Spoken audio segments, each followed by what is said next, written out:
Good afternoon and welcome to the Captive Power Conference being organized in Orissa, the capital Bhubaneswar on the 16th of September. And with me is the organization that is leading and playing a key role in mainstreaming captive power in the state of Orissa. This is the Confederation of Captive Power Plants, which is being led by the Dynamic Secretary Shri Sanjeev Das, who is with us and whom I have the honor of interviewing. Welcome to the show and indeed the conference, Mr. Das. Thank you very much. Sir, we'd like to know, given the fact that Orissa was one of the first states, in fact the first state to initiate power reforms, Yes. way back in the 1990s when the Electricity Act 2003 wasn't even there. Yet the amount of progress it has made since then has been very slow, and captive power producers have faced immense difficulties in mainstreaming their power, even when there are power shortages throughout the country. And in times of recession, when their products, the products of the host plants have not been selling well, it has been very difficult for some of them to stay afloat.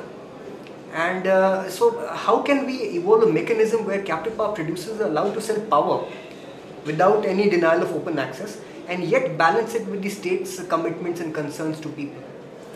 Thank you. First of all, thank you very much for complimenting the Confederation of Captive Power Plants and so many good words. Well, Confederation of Captive Power Plants was a concept in 1997, just when Orissa was about or thereabouts in the power surplus scenario. As you will remember, from 1975 onwards till about 1994, Orissa was a deficit state. A lot of industrialization took place during that time, and Orissa was primarily depending on hydel power. Unfortunately, because of the unsteady supply of power, and Orissa being a mineral-rich state, a lot of industries came up here who need steady power, and those industries wanted to set up captive generating plants.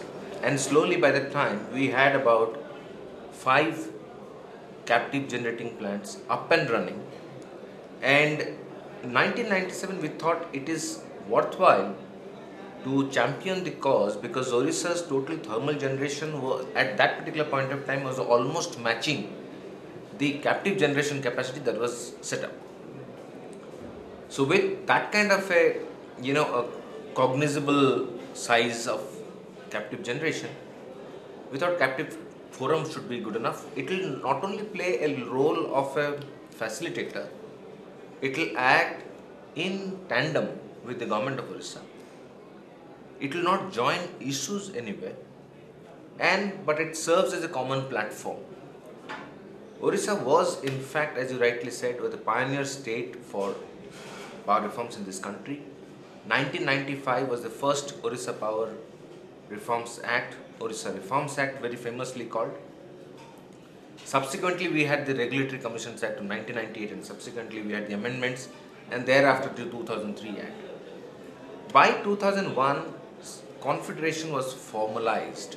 We had about 15 members.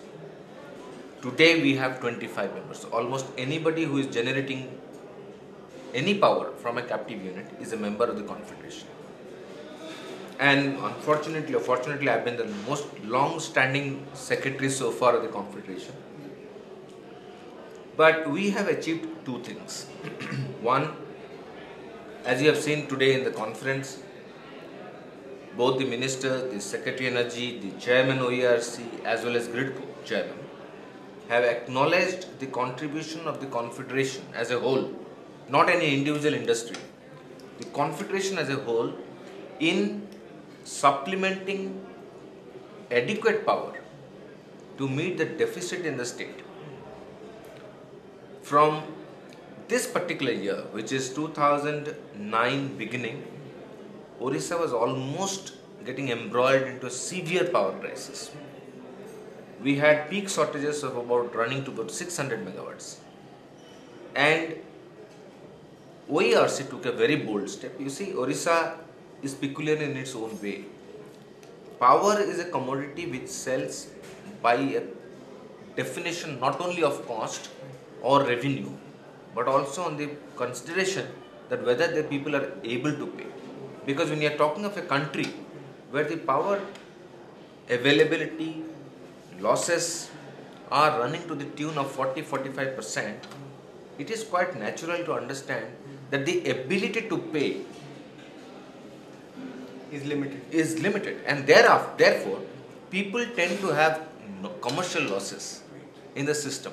Although our collection efficiency in all distribution companies in the state has gone up to about 94-95%, but the billing efficiency also, there are thefts in that.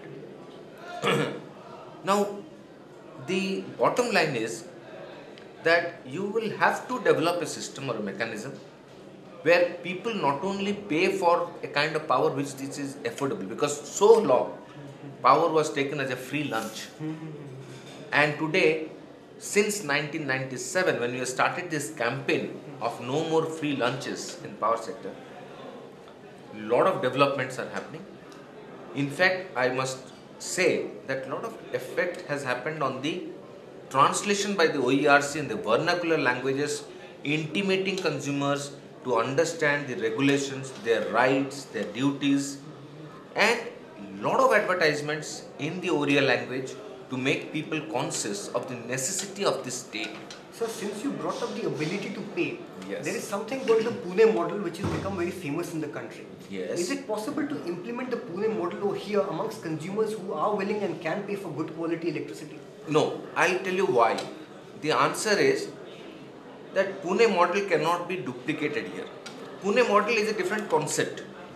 If you study Pune model, there is one particular consumer who is a capable consumer, pays a certain quantum of rate, agrees to buy a certain quantum of power, and both the things are frozen.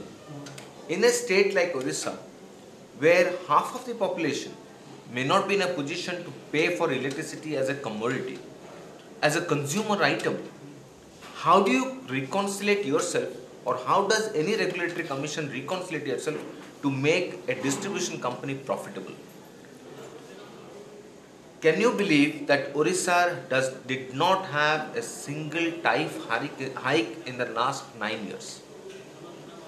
And that could be a socialistic reason, there could be a political reason, there could be a compelling revenue model.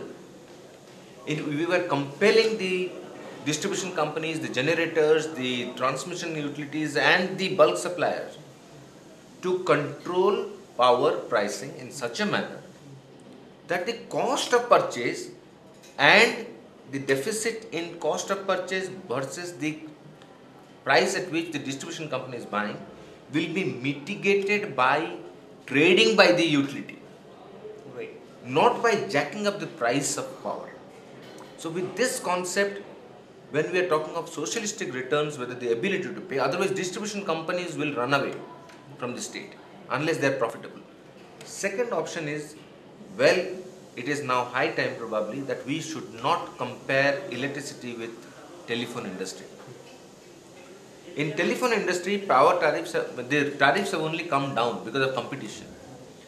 Introducing competition in electricity sector may have an impact on reduction of price, but it will not have a collaborative effect like that you have seen in the telephone sector, because you cannot control the payment ability of a person. Right. You have either the prepaid vouchers, you have the postpaid vouchers, you have remotely controlling situations. Right. In electricity, you cannot remotely control a situation. You have a mindset of people who will go and thrash up an electricity operator Exactly. in the They're state not of getting Odisha. electricity, Yes, because it's an item where you cannot live. You can live without telephone, but you cannot live without electricity today. So that is the difference.